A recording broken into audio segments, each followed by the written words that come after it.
हाय दोस्तों, आप सब कैसे हैं। मुझे उम्मीद है कि आप सब बहुत अच्छे होंगे और खूब मन लगा के पढ़ रहे होंगे। आज हम क्या पढ़ेंगे? आंचलिक उपन्यास पढ़ेंगे। आंचलिक उपन्यासकार में मैंने दो महत्वपूर्ण उपन्यासकार को लिया है। पहले हैं नागार्जुन, दूसरे हैं फणीश्वर नाथ रेणु। आंचलिक उपन्यासकार मतलब होता है कि आंचलिक किसी गांव का वर्णन करना, वहाँ की कैसी स्थिति है, कैसा प्राकृतिक दृश्य है, क्या क्या वहाँ पे समस्याएं हैं, ये सारी चीज़ों का वर्णन करना ही क्या कहलाता है? आंचलिक कहलाता है। आंचलिक मतलब किसी गांव की स्थिति को बताना। तो ये कुछ उपन्यासकार थे जिन्होंने आंचलिक उपन्यास लिखे, मतलब किसी गांव के बारे में लिखा, जिसमें से एक है नागार्जुन, फणीश्वर नाथ रेणु, और इसके आगे भी हैं जैसे श्रीलाल शुक्ल हो गए। तो हम उनके भी उपन्यासों को याद करेंगे। आज हमने दो उपन्यासकार को लिया है, नागार्जुन और फणीश्वर नाथ रेणु। याद रखना, अगर आंचलिक उपन्यास का जनक पूछे, आंचलिक उपन्यास का जनक, तो हम बताएंगे रेणु को। जनक मतलब जनक पूछे तो हम रेणु को बताएंगे। लेकिन अगर रचना क्रम में पूछे तो सबसे पहला उपन्यास जो है वो सबसे पहला आंचलिक उपन्यास जो है वो रतिनाथ की चाची है। आप समय देख रहे होंगे, यहाँ 48 है और मैला आंचल का जो समय है वो 54 है। तो रचना क्रम में अगर लगाने के लिए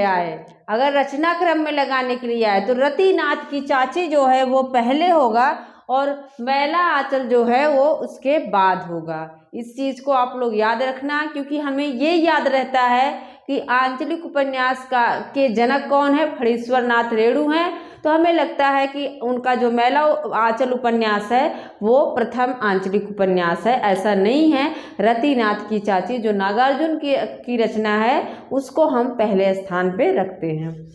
ये तो हो गया। इसके बाद अब हम नागार्जुन को और क्या कहा जाता है? इनको वैद्यनाथ मिश्र। इनका नाम क्या है? रियल जो नाम है वो है वैद्यनाथ मिश्र। नागार्जुन इनका उपनाम है, इसका ख्याल रखना आप लोग।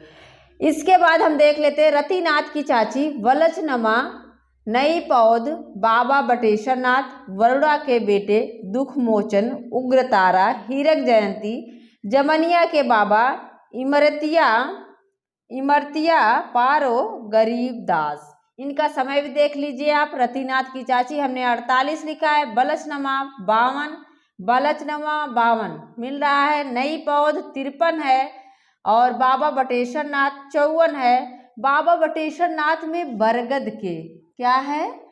बरगद के वृक्ष का वर्णन है। अगर पूछे कि ऐसा कौन सा उपन्यास है जिसमें बरगद का वृक्ष पात्र के रूप में है, तो बाबा बटेश्वर नाथ ही क्या हैं? बरगद के वृक्ष हैं। ठीक है। इसके बाद हमने देख लिया वरुणा के बेटे, दुखमोचन, सब वरुणा के बेटे 57 में है, दुखमोचन भी 57 में है, उग्रतार जो है 63 में है, हीरक जयंती 61 में। आगे आप देख लीजिए, लास्ट इनका है गरीबदास जो है वो 79 का है। अब इसको याद कैसे रखें इतने सारे उपन्यासों को? तो हमारी ट्रिक है, हम देखते हैं कि नागार्जुन हैं वो कैसे लग रहे हैं? एक बहुत ही बुजुर्ग व्यक्ति लग रहे हैं। नागार्जुन हैं रतिनाथ की चाची है, मतलब इनकी बहू है रतिनाथ की चाची। उसके बलचनमा, उसके बच्चे होते हैं। मैंने ऐसे ही याद किया था क्योंकि हमें याद नहीं होता था, तो हमने ऐसी ट्रिक बनाई ताकि हमें कभी भी ना भूले। तो रतिनाथ की चाची मतलब रतिनाथ की चाची है, फिर उसके बच्चे होते हैं बलचनमा, और बच्चे कैसे होते हैं? नई पौध की तरह होते हैं। कैसे होते हैं? नई पौध की तरह होते हैं। तब नागार्जुन क्या बन जाते हैं? बाबा बटेश्वर नाथ बन जाते हैं। जब बच्चे हो जाते हैं तो जो बुजुर्ग हैं, जो घर में हैं, दादा, वो तो बाबा बन ही जाएंगे। फिर वो क्या बन जाते हैं? बाबा बन जाते हैं। और किसके बाबा बन जाते हैं? वरुणा के बेटे का क्या हो जाते हैं? अब वरुणा के बेटे के बाबा बन जाते हैं। फिर बाबा सोच रहे हैं कि अब बेटे आ गए हैं तो वही दुख हरेंगे, वही दुख मोचन न करेंगे, लेकिन वो बहुत उग्र हैं। क्या हैं? बच्चे तो उग्र होते ही हैं।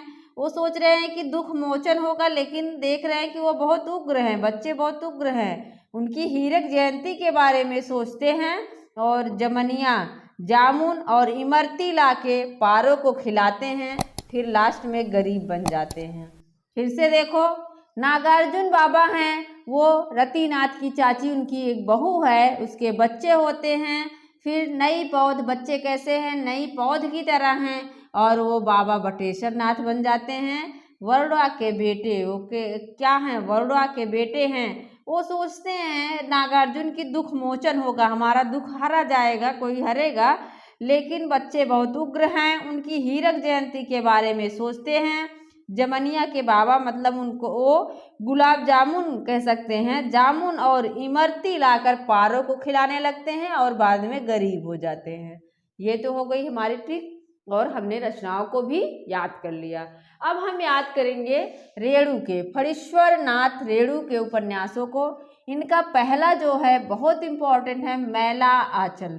मैला आंचल में अगर पूछे तो इसमें क्या है? मेरीगंज, पूड़िया एक जिला, एक जगह है जिसका गांव है मेरीगंज। कौन सा गांव है? पूड़िया जिले के मेरीगंज गांव पूछता है, किसमें है? मैला आंचल में। इसको याद करने में दिक्कत होती है, तो मैला आंचल किसका? मेरा, ऐसे मैंने याद कर लिया था। मैला आंचल किसका? मेरा। तो मेरीगंज हमें याद हो जाएगा कि मेरीगंज गांव अगर पूछे तो हम किस में लगाएंगे? मैला आंचल में। राग दरबारी का भी पूछता है, राग दरबारी में कौन सा गांव है, और गोदान में भी पूछता है, सेमरी। ये सारी चीज़ें बहुत कंफ्यूज करती हैं, तो हमने याद कर लिया था कि मेरा आंचल ऐसे याद कर लिया था, मेरी आंचल, मेरा आंचल। तो मैला आंचल में मेरीगंज है। और इनके लगभग सभी उपन्यासों में आप देखेंगे कि पूड़िया जिले का ही वर्णन है, ये पूड़िया जिले के बारे में ही लिखे हैं। तो इसके बाद है हमारा परती परिकथा है 57 में, दीर्घ तपा है 63 में, जुलूस है 65 में, और कितने चौराहे है 66 में, पलटू बाबू रोड 89 है, राम रतन राय, इसको याद रखना, अपूर्ण उपन्यास है 71 में। ये पूछा जाता है, राम रतन राय रेणु का है और यह अपूर्ण है। जुलूस से एक क्वेश्चन पूछा जाता है कि पूर्वी पाकिस्तान से आए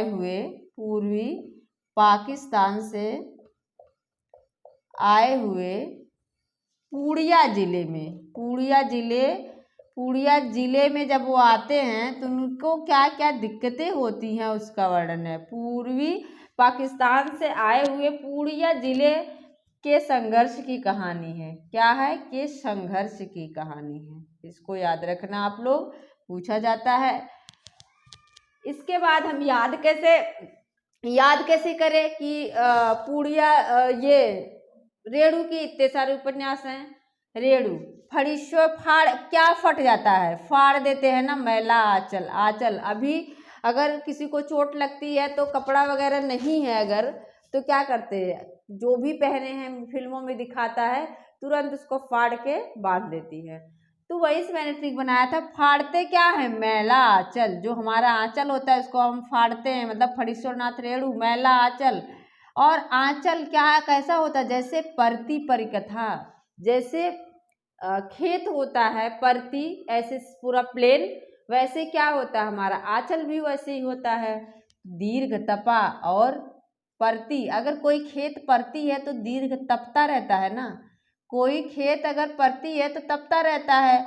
और जुलूस भी वही निकालेंगे जहाँ जगह रहेगी, तप रहा है, परती जगह है, तप रहा है, वहीं जुलूस निकाल रहे हैं। कितने चौराहे, जुलूस लेकर कहाँ जा रहे हैं? चौराहों पे जा रहे हैं। कितने चौराहे, तब तक वहीं पे पलटू बाबू रोड, तब तक पलटू बाबू रोड पर आ जाते हैं और राम रतन राय फिर राय देने लगते हैं। राम कहते हैं राम ही रत्न है, फिर क्या करते हैं वो राय देने लगते हैं। फिर से देखो आप लोग, फाड़ देते हैं क्या? मैला आंचल। और आंचल कैसा है? परती की तरह है, जैसे परती होता है खेत वैसे है। और प्रतिखेत क्या होता रहता है, दीर्घ तपा, बहुत दिन से तपता रहता है। और वहीं पे जुलूस भी निकालते हैं, जुलूस लेके कितने चौराहे पे जाते हैं और फिर क्या है, वहीं पलटू बाऊ रोड पर मिल जाते हैं और वो राय देते हैं कि राम ही क्या है, राम ही रत्न है, बाकी कुछ भी नहीं है। तो आप लोग ऐसे ही याद करते चलिए। और अगर आप लोगों को अच्छा लग रहा है इस तरह से पढ़ना पढ़ाना तो आप शेयर करना ना भूलें। और अगर आप मेरे चैनल पे नए हैं तो आप सब्सक्राइब ज़रूर करें। हम ऐसे ही नए नए तरीक़ों से आपको ट्रिक देते रहेंगे कि रचनाओं को कैसे याद करना है। मिलते हैं नेक्स्ट वीडियो में। धन्यवाद।